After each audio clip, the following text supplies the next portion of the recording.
How's it going, everybody? And welcome to episode 299 of Master My Garden podcast. Now, this week's episode, we're looking at the subject of edible hedges, and it's in response to a listener's question. So, I'll read out the question, glasses on for this one. So, it comes in from our listener, Jason. So, hi, John. I really enjoy the podcast. I tune in every Friday morning on my drive to work. Some great advice and interesting guests. Keep up the great work. Thank you for that, Jason. I have a question that you've most likely covered or will be covering in the coming weeks about bare root fruit bushes.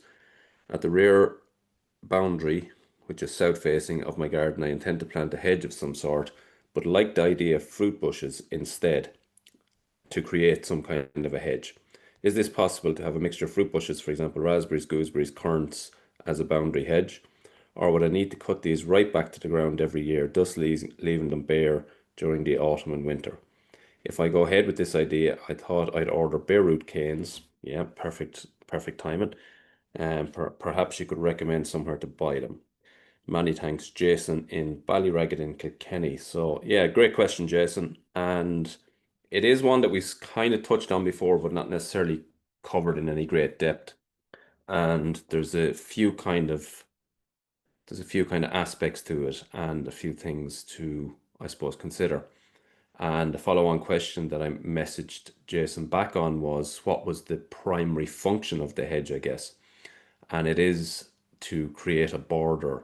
So essentially, the back of the garden is it's leaning out onto a field. So basically, there's a field right behind it, and there's actually in the picture that I got sent, there's cattle in the field, and that's good to know. And I'll tell you why in a minute.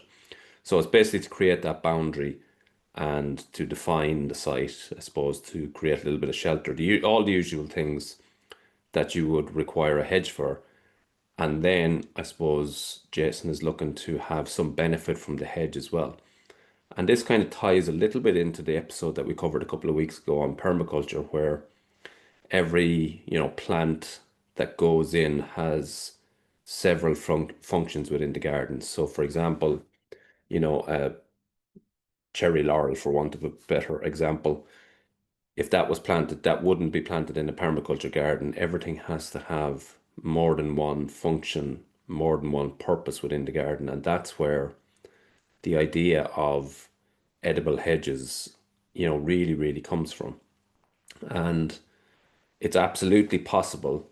Maybe not just in the way that, Jason has asked there, where you just put in fruit canes like black currants and so on, because as he rightly says, they'll need pruning, but you also want to create that structure that will remain there to serve the purpose, which is the primary function of this, which is kind of screening and creating the boundary and so on.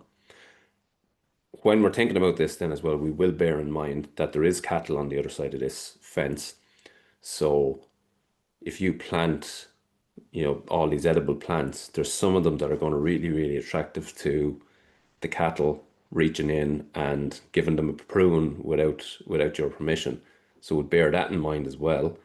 And with that information, we can kind of come up with a good example of what you can do for Jason's garden.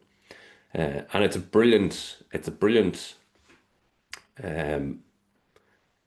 brilliant way to think of a hedge. So the hedge, you're putting it in for the function of creating this boundary, creating shelter, dividing the area, and so on. And it's down near the veg patch in the garden. So to add some fruit into this really makes sense. But what we're going to do, or what I recommend that you do, is that you start off with a good base of, sort of good hedging plants first, native hedging plants. So what I'm talking about here is hawthorn and blackthorn. So both of those, you're going to probably, I would say, aim to have maybe 50 to 60% hawthorn and blackthorn combined in the hedge. And that leaves you then with, 40 or 50% left to play with. And by using blackthorn and whitethorn, you're going to have a couple of things. You're going to have structure, number one, that's going to remain all the time. You're going to have flower, which is going to be superb for biodiversity. In the case of blackthorn, you're going to have the slow provided you're able to allow it to grow out enough. But most importantly, with the fact that there's cattle in the field next door, you're going to have thorny, thorn-proof or stock-proof plants that are going to go into this hedge.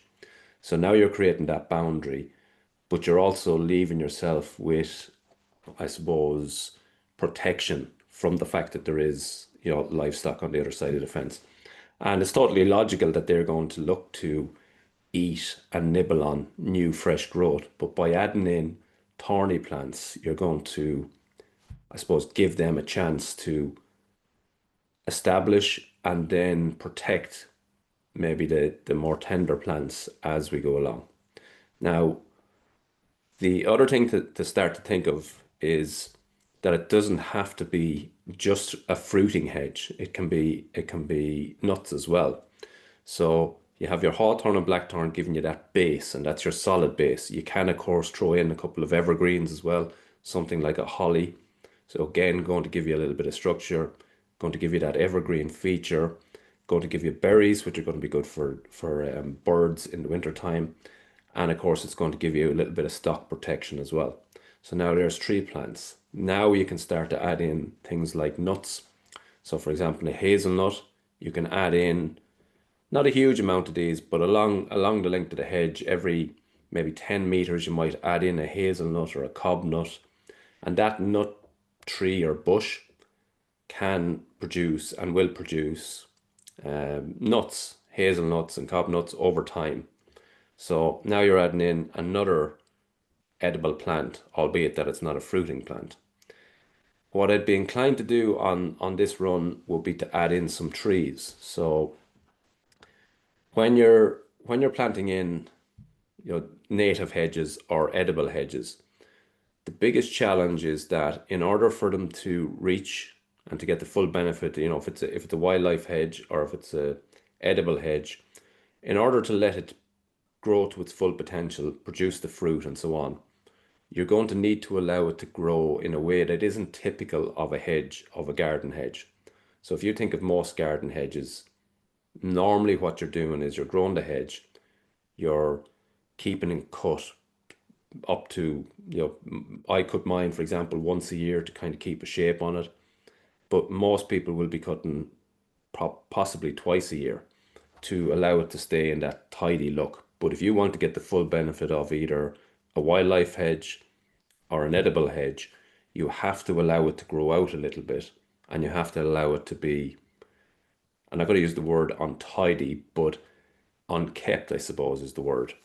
So in order for these fruits to come to fruition, you're going to have to let it grow out a little bit and allow it to be a little bit unkept, as I say. And then that will allow the fruit to come forward. Now, that doesn't mean that you can't prune it and keep it to a relatively manageable shape and size. You can, but you won't be able to keep it pruned into a box shape like you would see of a typical garden hedge. And that's just a really important point to keep in mind. Now, you will be able to keep it trimmed like that, but if you do trim it like that, your likelihood of having crops of fruit is lessened.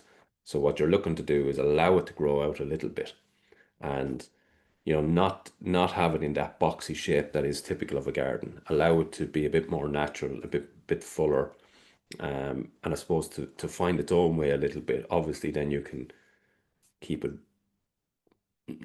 you can keep it to a shape that suits you and a height that suits you and so on, but do allow it to grow out a little bit. I hope that makes sense. Um, so with the hawthorn, blackthorn, holly, hazelnut, there's some good plants to sort of give you your base. And I was coming around to adding in some trees. So where you might see, you'd often see where you'd have a lovely hedge, and every maybe 10 meters or so, you'll see a tree just allowed to grow up out of the hedge. And this is a brilliant thing when you're growing an edible hedge, is to add in trees that produce edible fruits and allow them to be a lot bigger than the hedge. And what you're talking about here is things like crab apples. Again, they'll be beautiful. They'll really support biodiversity. You'll have the flower, you'll have the apples themselves.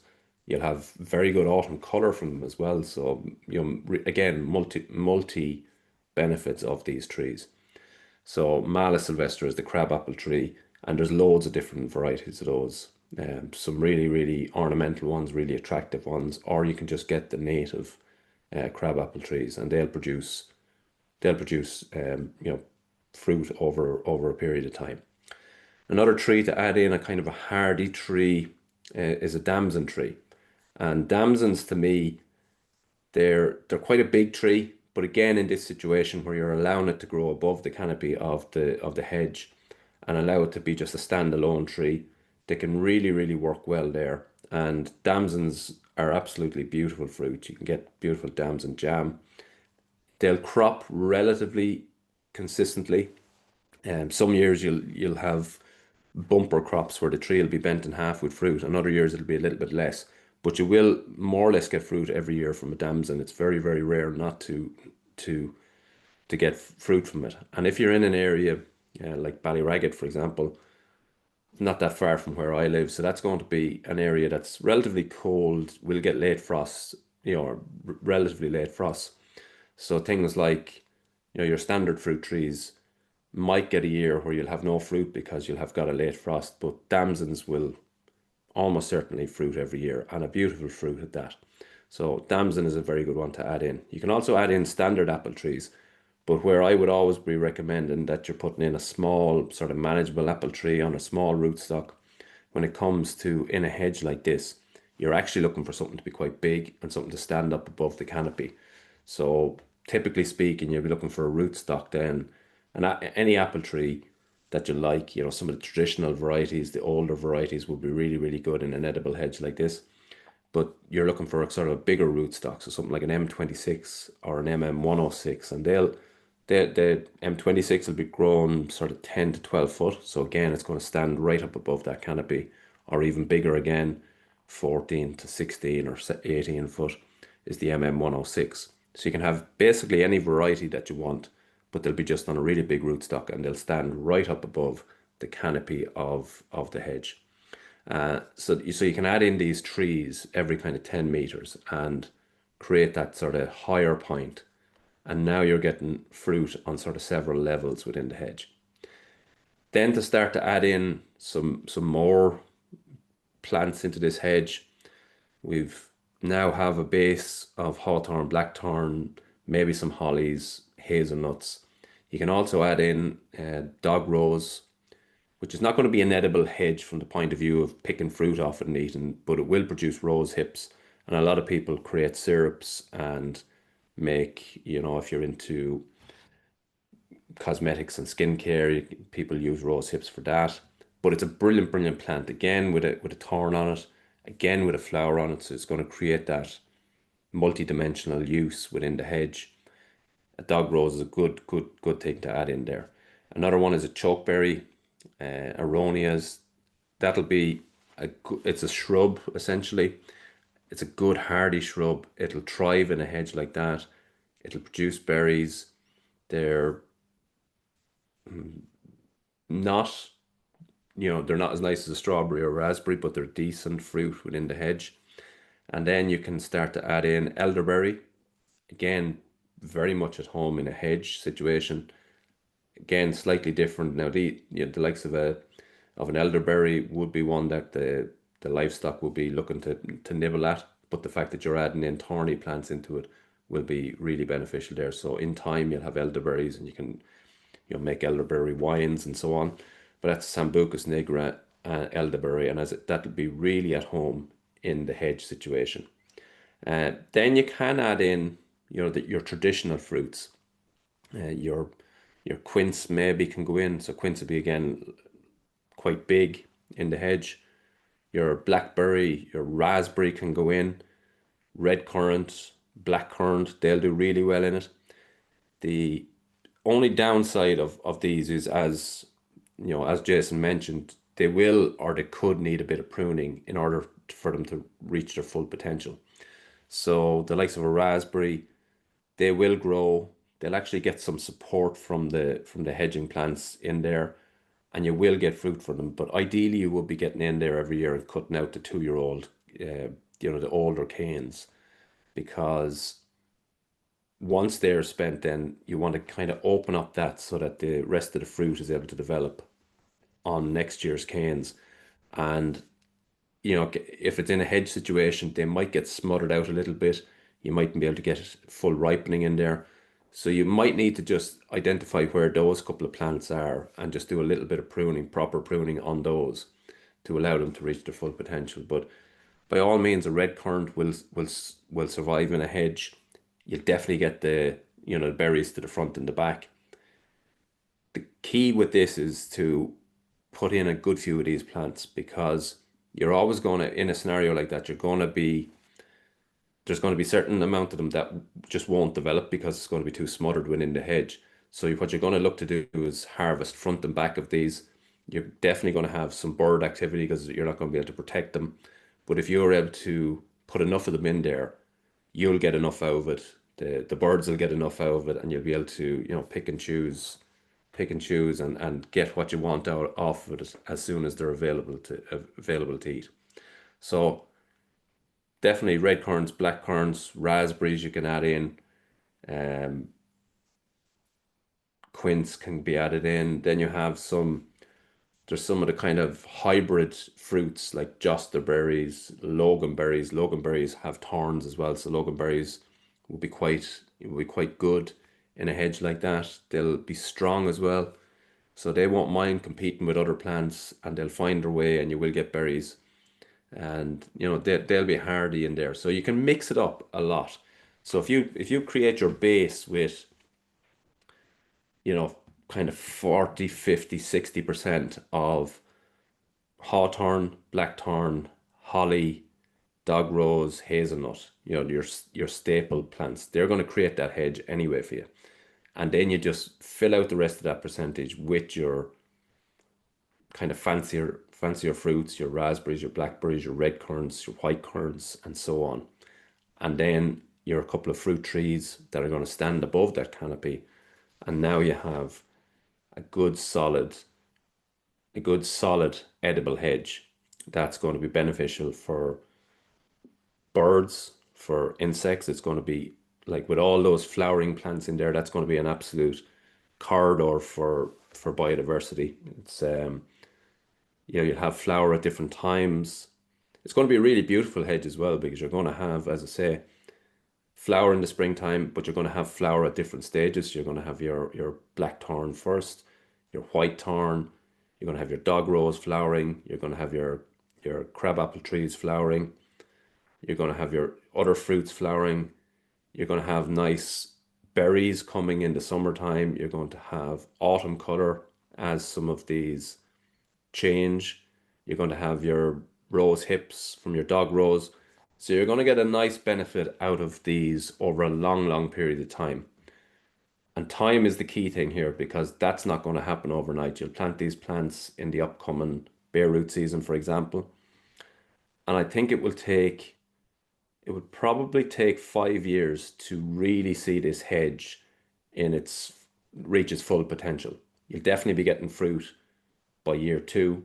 The hedge will be a little bit sparse looking at that stage, but by year three, four, five, you will have a full hedge, creating that boundary and also providing quite a lot and quite a variety of fruits and nuts.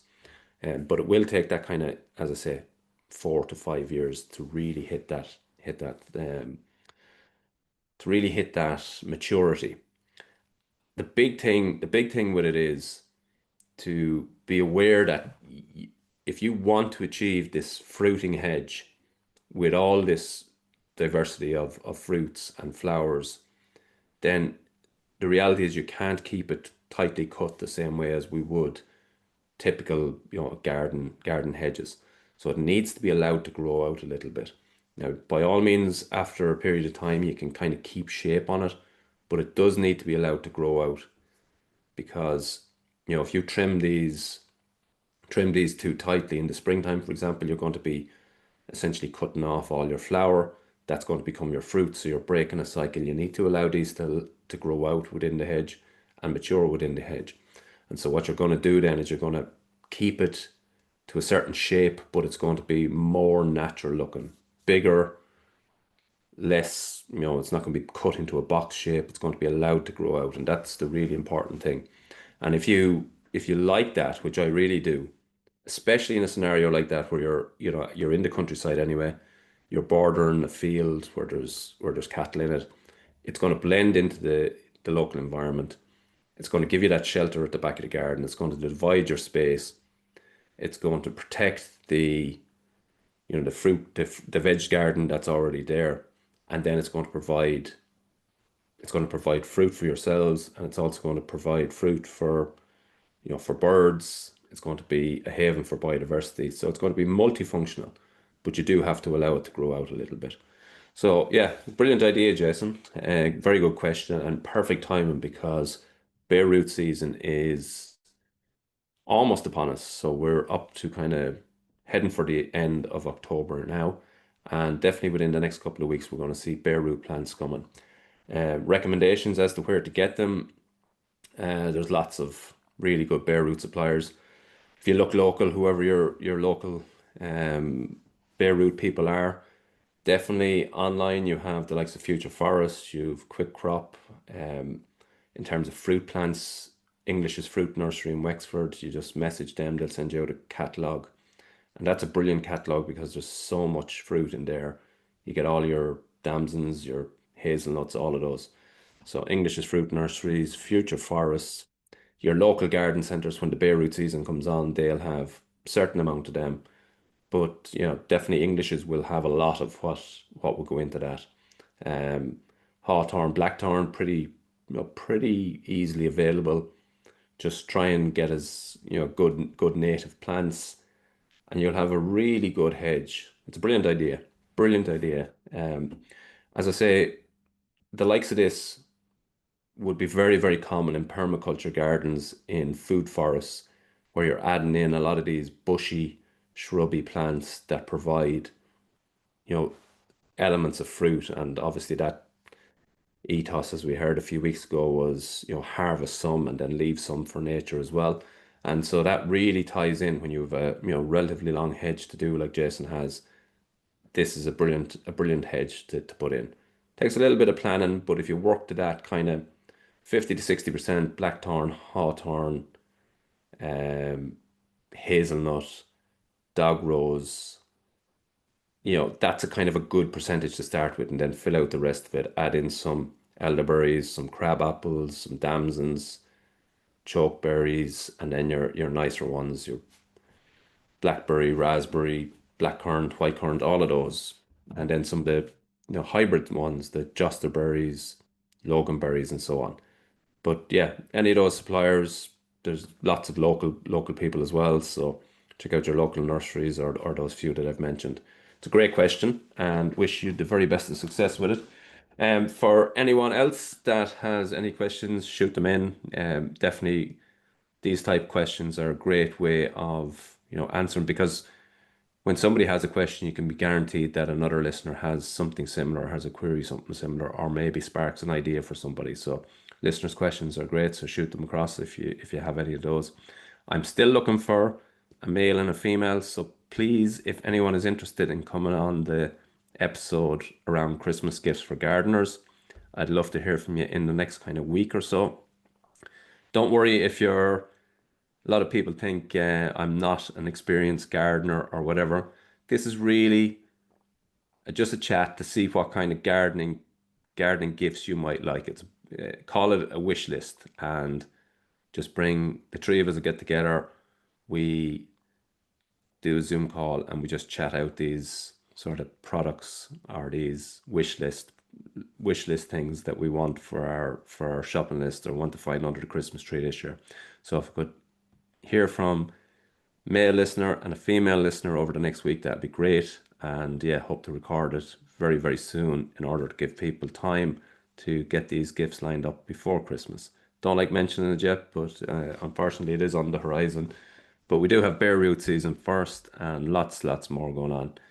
In terms of the garden, still oceans of tomatoes coming in. No sign of them. They're still ripening brilliantly. No real rot in there or anything like that setting in yet. We haven't had sunshine, but I'm delighted they're flying along, still ripening, still getting super crops off them. The taste of them is beautiful.